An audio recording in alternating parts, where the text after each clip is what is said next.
சரி சரி சரிம்மா, நீ எதுவும் சொல்ல, நான் இப்போ போய் பண்ணுறேன். ஓகே? சரியா?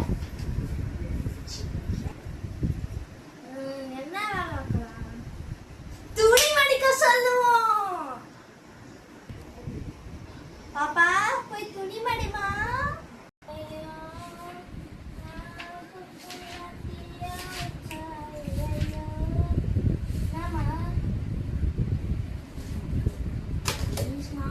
இப்பதாம்மா லீவே விட்டாங்க. துணி மடிப்பே மடிப்பு ஆசைப்பட்டு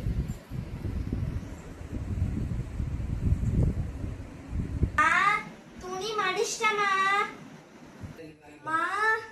நான் விளையாட போயிட்டு வரேன். பாப்பா இங்க வாங்க, போய் பாத்திரம் வளர்க்குங்க.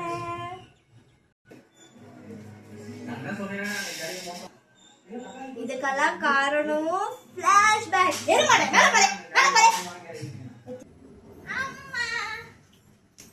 நான் மட்டும் சொல்லுங்க, எப்பவுமே வேற யாருக்கு தானே ஓட்டு போடுவீங்க, இந்த வாட்டி மட்டும் விஜய் மாமாக்கு ஓட்டு போடுறீங்களா? நீங்க என்னென்னலாம் சொல்றீங்க எல்லாமே நான் கேட்குறேம்மா. ப்ளீஸ் ப்ளீஸ் காய்ஸ், இதுதான் காரணம். நன்றி, வணக்கங்கள்.